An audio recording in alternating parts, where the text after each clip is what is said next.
Okay, hello, good day everyone. Welcome to our channel again.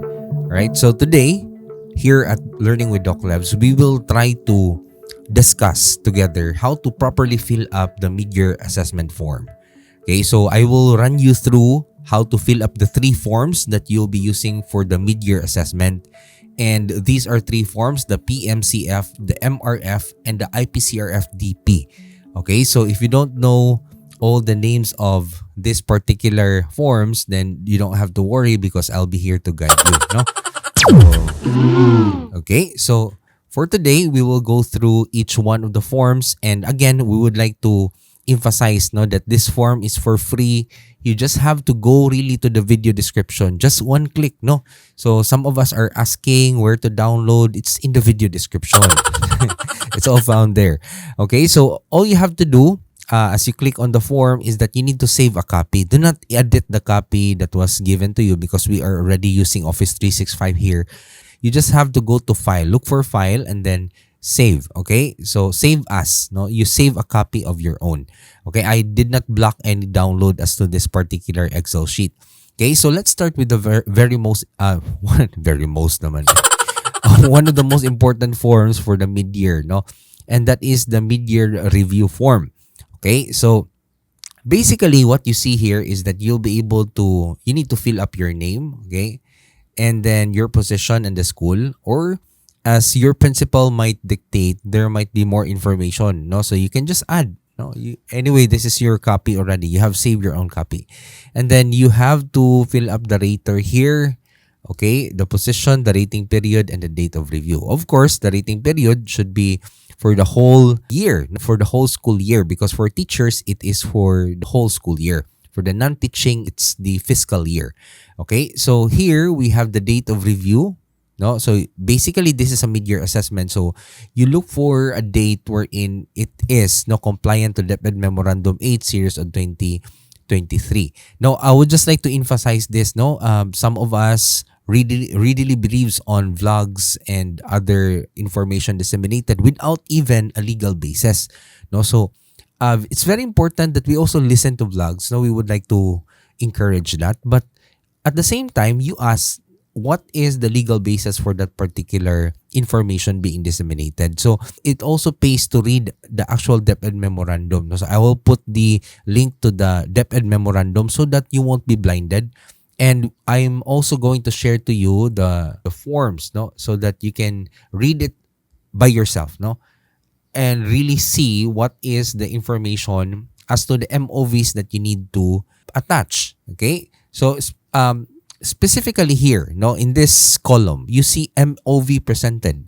Okay, so from the word alone, MOV presented, do you have to fill up all the MOVs that is written here in this RPMS tool for teacher 1 to 3? This is actually the actual document, Annex A1. For this school year, because today, for this school year, it's school year 2022-2023. So you can see here the possible means of verification. Okay, and I have heard some of the information disseminated are erroneous. For instance, you don't have to really write all the MOVs that are written here, because actually, for example, for objective 1, it's the COT. And if you look at the context of what is written here, it's MOV presented. So you just have to, the rater and the ratee will specify here what you have presented. Okay, what you have presented to your rater during that particular mid-year review. Now, so you just have to write here COT. Now, so I noticed some of us edited the file and you wrote there some of your answers, how you filled it up. And it caused me a little bit of concern because we need to understand the context of the mid-year review. So let us talk about this. The mid-year review is a sort of a formative assessment in our part. Diba, we do formative assessment with our learners. We try to see how far they are in terms of how much they are learning in our class. Okay, the same way, when we are evaluated by our raters, we also wanted to know how far are we in terms of preparation, how far are we in terms of awareness of that particular objective. Are we on track? Are we Or are we still so far away from our targets? Remember, you will be judged at the end of the year by these standards, by these objectives, by these indicators. Now, if you will be aware only of the objectives in the later part of the school year, what will happen to your rating? No? So that will be a total disaster for a teacher wherein you will be rated for something and you will be aware of how you will be rated at the end of the year. No, so that's a total blunder, for and a total torture to our teacher. So calling all school heads, no, and everyone that are joining us, no, we are spreading this awareness because we want you to be ready, no, because you will be judged again as you will be evaluated at the end of the year through these standards. And how deep is your understanding of these standards? How well are you prepared? No, in case there will be an MOV presentation, no. So, but the good news is about the current IPCRF or the current standards that will be measured through this year is that the standards and the MOVs are very much readily available to us because number one, like the COT that will be prepared by your rater. Okay? But the thing is, again, I would like to emphasize the rater should know how to rate properly. Not just kanang, oh, may mutudlo. Alright, okay, sige, 7, 8. No, there is a basis for rating each. That's why in this channel, no, I would like to ask you to subscribe really, especially the teachers, because every day, no, and not really every day, but we will try our best, no, to have one objective every day or every week, no, to discuss and to provide inputs as to how you're going to achieve each. No, for instance, how do you apply knowledge and content within and across, no, na akurus naman across, no, because it's edited by so across curriculum teaching area. Now, how do you do that integration, and what is the nitty-gritty as to the integration? And both school heads and teachers should understand how integration, no, how curriculum is applied, no, within and across curriculum teaching areas. How do you do that? No, so there is a very elaborate educational research and a lot of review of a lot of related literature that we can discuss about, no, about applying knowledge of content within and across curriculum teaching areas. And what is the nitty-gritty as to the rubrics? When do you say it's 7? When do you say it's level 8? Well, when do you say at a particular level that teacher has achieved that particular standard? No, and the school heads and teachers should know. Now, to put that into context, when you are in a mid-year, you are to evaluate how far you are because you are already in the middle of the year. But the problem is, no, here's the problem, no. The guidelines were just recently promulgated, no. What I mean is that it has been recently issued. Now, the guidelines is very forgiving. It says you can conduct now your performance commitment and you can try to weigh what are the things that you can do for the next 2 months. And the good thing is there are only 2 classroom observation that is required for us to accomplish for this year, no? So that's good news, no? Because we just have to start now and then have one observation. No, remember 3 weeks before, 3 days before, no, you have to inform your teacher. But I would like to suggest, no, as early as now in the mid-year, you try to schedule already your COT with your school head because your school heads are very busy, no, and they have a lot of meetings, etc. And they have to focus on fiscal also at the same time because they will be issued a memorandum if they can't liquidate. So you schedule ahead of time your COT, no, and you have to have 2. Okay, but the thing is, in the context of the mid-year review, you just have to fill this up so far as you've accomplished. So if you have already a COT here, you're right. The evidence I presented is the COT.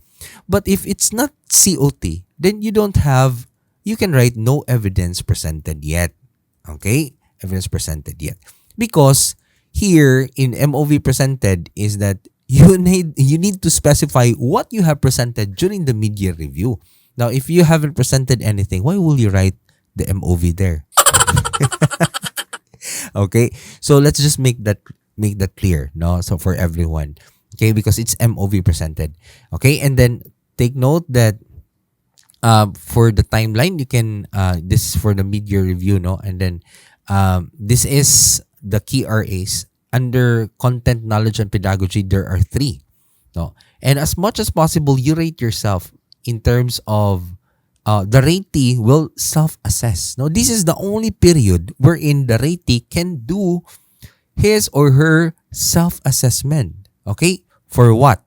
For self-reflection. No? It's, remember, whatever you write here has no bearing to the year-end performance evaluation. Okay? I can't emphasize that enough, no? Sorry. Naabot ng pulis. Okay? So, it has no bearing. Okay? The essence here is that we wanted to see if you are, number 1, aware of the objectives. Number 2, you are already contemplating as to how you're going to approach each of the objectives so that you can achieve it in the end of the year. And number 3, you are already well-versed as to the possible MOVs you can present. So, here's what you're going to do. No? Together with your rater, you try to study together this document, no, which I will share in the video description. No, the RPMS tool for Teacher 1 and 3 proficient teachers. No, school year 2022-2023. No, karon ng a year. Do not forget, this is the school year that we have now. Now, you try to see applied knowledge of content within and across, and how you can get 5 for outstanding, for quality, no, for outstanding naman. And efficiency, how are you going to meet that? So, you need to revisit this because this is the indicator here. And you try to plan out how you're going to demonstrate that during the classroom observation, which you will be scheduling now as much as possible so that you won't be violative to the 3-day rule, no, stipulated in DepEd Memorandum 8. Okay? It should be that the teacher should be informed 3 working days before. So, take note of that, ha? So, if you violate that, you are violating a DepEd memorandum, no? So, police. Okay. So, just joking, ha? So, the thing is, you have to be very specific as to the DepEd memorandum and DepEd order. You need to really read it, okay? That's it. So, here, okay, so the ratee is going to rate. And then the rater is going to also try to rate you based on your known competence, no? Okay? But again, it has no bearing to the year end.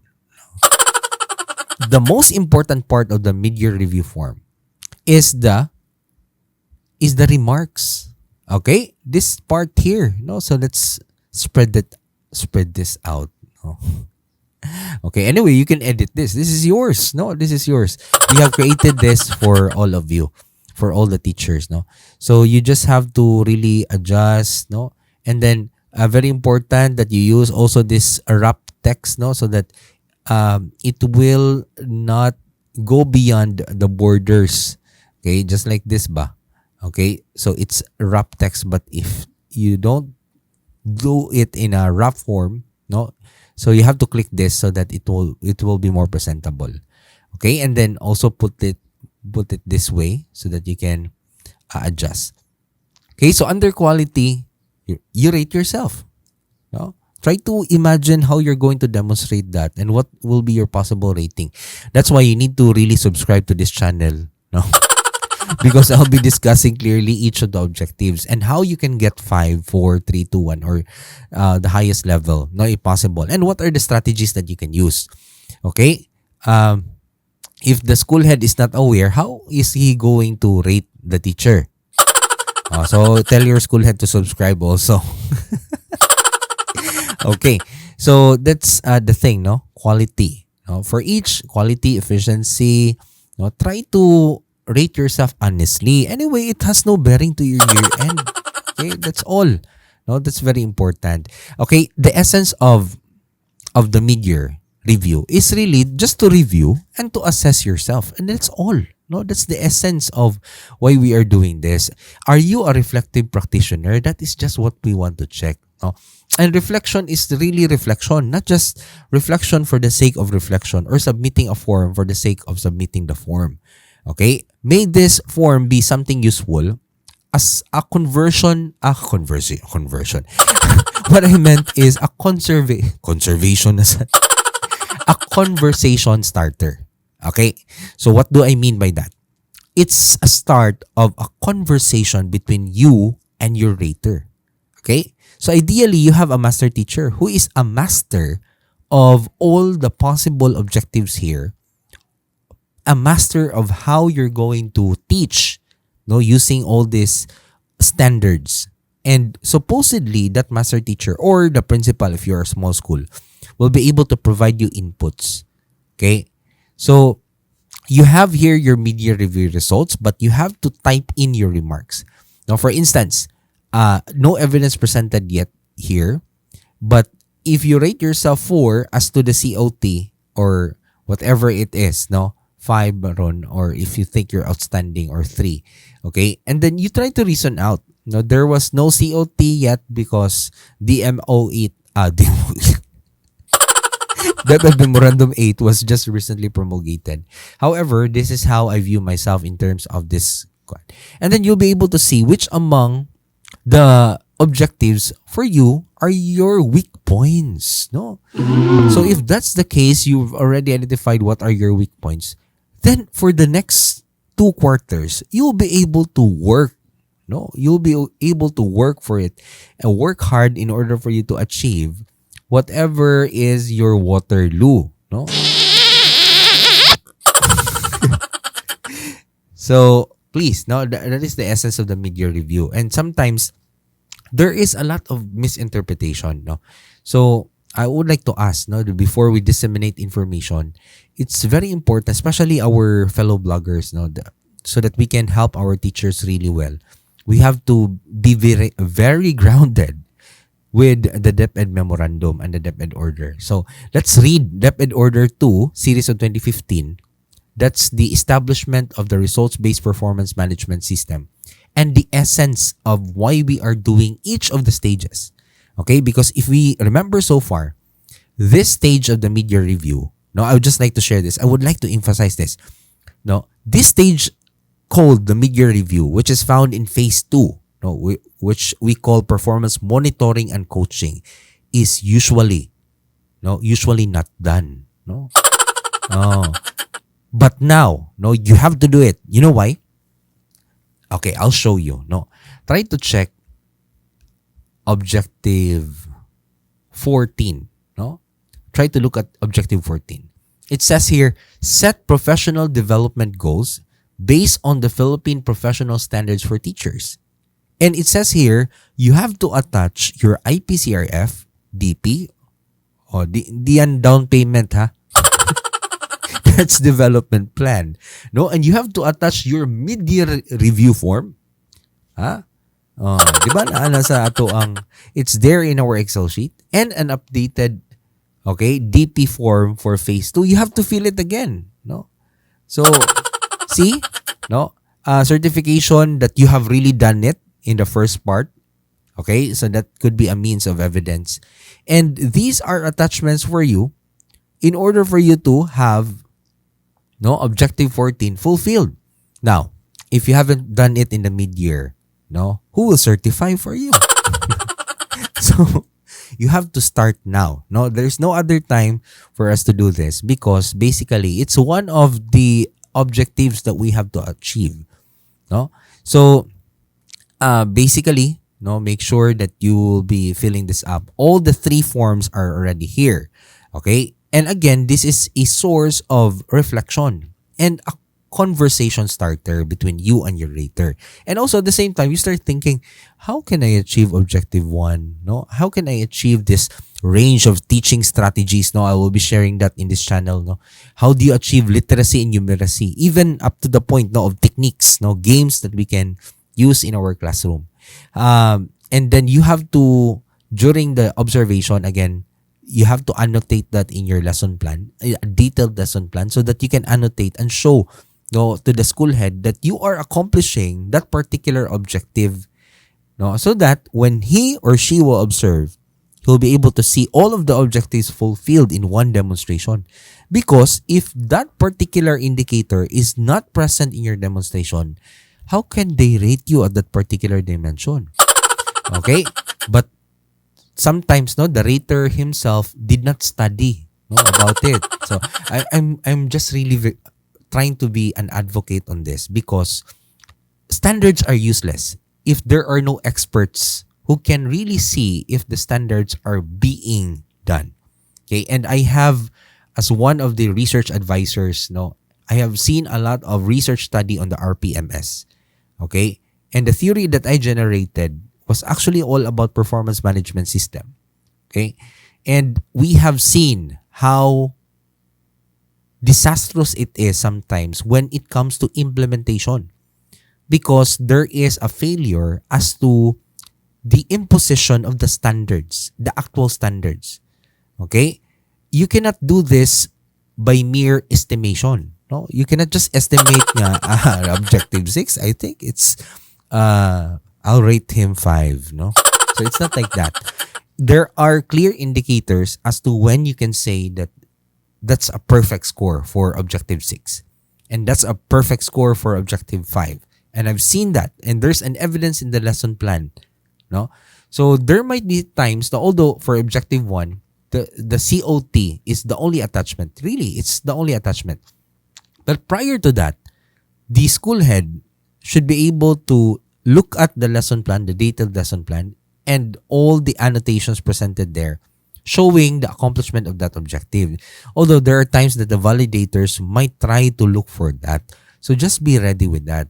No, but right now, school heads, you have to orient your teachers, so that they won't find it hard at the end of the year to accomplish that. That is major stress. So imagine the stress of your teachers trying to accomplish that at the end of the year, when at the end of the year, those were the times only that they were made aware of the objectives. No, I can't really emphasize this enough that right now we have to really inform them.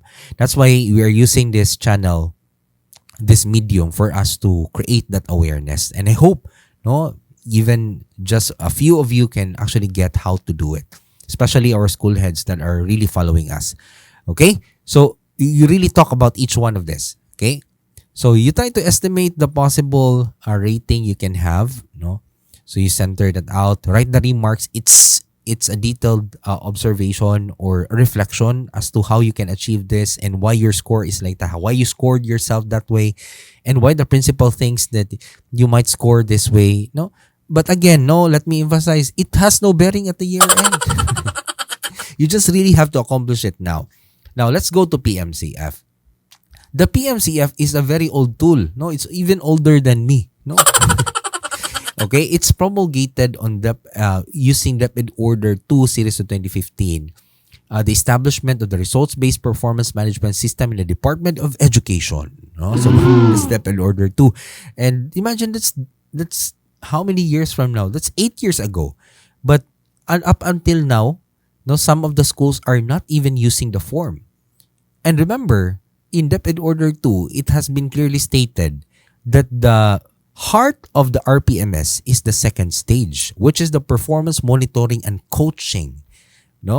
So this stage is actually the most important, wherein you document how you are currently providing inputs to your teachers. Okay, so if they will ask for a technical assistance form, why not use PMCF? Just use PMCF. It's there. You have a basis DepEd Order 2 Series of 2015. So ideally, as to DepEd Memorandum 8 Series of 2023, it states that the PMCF should be at least done every quarter. So ideally, you should have 2. But right now, we cannot really do the first one. But we are already at the end of the second quarter because we are in the mid semester. So basically, you can do the mid-year review feedbacking. So whatever you talk about here in the MRF, you can just write it here, So for instance, you have made observations for the last 2 quarters. your observations, you can place it here. All right? So I hope that's clear, no? Or you can also add another one, no? Or antedate na lang if that's the case. If you have a very clear observation. Now, PMCF is also for positive behavior, again related to an objective or an indicator found in the IPCRF.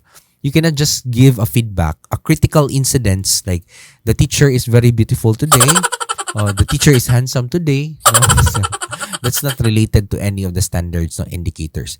Okay, so also provide commendable behavior. No, if there's a commendable behavior, you look for an objective wherein it's related to, so that you can accredit that to that particular objective. But because remember, the PMCF is a valid MOV for a particular indicator, so it could be an additional MOV. No, that is as stated in DepEd Order 2 Series of 2015, and up until now, it's not rescinded. Okay, only the part wherein you will agree with the objectives has been rescinded using the DepEd order on the RPMS-PPST. Okay, wherein we standardize all our objectives already. Okay, I hope that's very clear. No, so here again, you write the critical incidents, and this incidents, no, that happened, you describe it, no, as much as possible. And then, because of that incident, you write the output. No, I've given an example on this in my previous video about DepEd Memorandum 8, no, series of 2023. So please, no, you just watch that video. That's a detailed discussion of DepEd Memorandum 8, series of 2023. And because of what he has done, what is the implication or the impact on our job? Were the teachers inspired? No, did some of them followed your example? Because it's a good example. Okay, if it's a positive one, you write the implication. If it's a negative action, no, that resulted to a very bad output, no, because that's a reality, no. Some of our teachers might need some feedback, no. You try to ask the teacher to create an action plan. I hope that's clear, no. What are you going to do next, and when am I going to see that particular output, no? Or if it's a behavior, can I monitor it? Okay, so that's the perspective of the school head when it comes to performance monitoring. Okay, and then because you have an action plan that you wanted to promise, okay, and then you want to commend the teacher, either two, both of you should sign. No, it's a symbol that you both understand and you both commit. You as the rater will commit to monitoring it, and then you, the ratee, will commit to actually doing it. Those are two different things, but two responsibilities that are very interrelated with each other. Okay, and that interrelation, no, will cause the achievement of improvement. No, this is an improvement that we wanted to see. If there is no improvement, the PMCF is actually useless. No, because this is a monitoring and coaching form. You want people to be accountable. At the same time, you want it to be in a way that is documented, and school heads, make sure lang sad nga we use it as a tool to help the teachers, not to put them down, no. So like for instance, I don't like this teacher, so I'll do my revenge. I'll do PMCF with you, all negative. Please, this is a monitoring and coaching form. This is designed to help our teachers. Okay, and let's try to create an environment wherein our teachers would like to really perform well. No, and it all starts with a school head, which is nurturing, no, at the same time. Okay, I hope that's clear, no? Next, no, this is part 4 actually of your IPCRF. This is the development plans for the IPCRF. You see here what are your strengths. So here, for teaching competencies, you choose among these standards, no? So among this one, which one is your strength from 1 to 14? So basically, you're still going to use the MRF. You're going to look here, which among these objectives do you think you are best suited and well prepared in terms of your competencies and your plans, no? So you are already reflecting, no? I can't emphasize this enough. And then you write your development plan, no, in your IPCRF. Which among here is your weakness? No, among these objectives here, which among these is your weakness?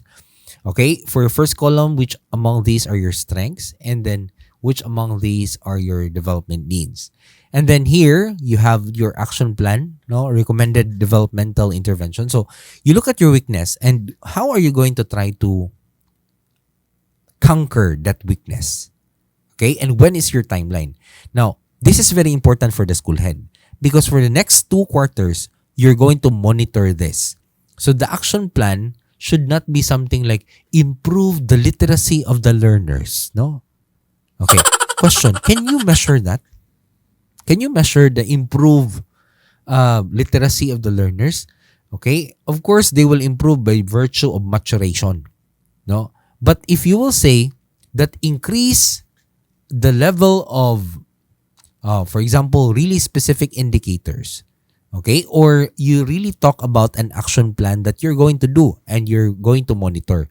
So that's a different thing, no? So using that, you'll be able to really monitor it. So make it very specific. And then the resources needed, you write it here, okay?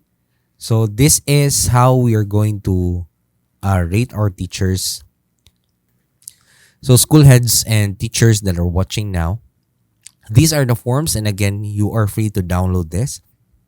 Again, there are 3 forms, the PMCF, the MRF, and the IPCRF DP. Okay, so thank you so much for joining us today. And I hope you have learned something. And would just like to say this, doing our mid-year review is a form of reflection. Okay, so I am praying and hoping that we will take this stage very seriously. Remember, the impact of the performance management system now is very huge. It is the basis for your PBB. It is the basis for the possible benefits. We cannot afford to deprive our teachers with the possibility of being promoted where they really deserve it. Okay, so to all the teachers out there, don't worry, we are here to support you. Okay, so all you have to do is to really subscribe to this channel, share this so that we can touch and the lives of more teachers, at the same time more and more learners. Okay, that is the advocacy of this channel. So to all that are here, we salute all the teachers that are joining us. And I know, the teachers are the only ones really interested about this, but also the school heads, that are here. Thank you so much for your support. And we would love to hear your comments, and suggestions regarding this so that we can also help you better with your concerns. If there's a video that you wanted me to talk about, okay, or to provide inputs more, especially all about performance, I am here, to help you with that. Just feel free to comment in the comment section, and that will be well listened to. Thank you everyone, and God bless.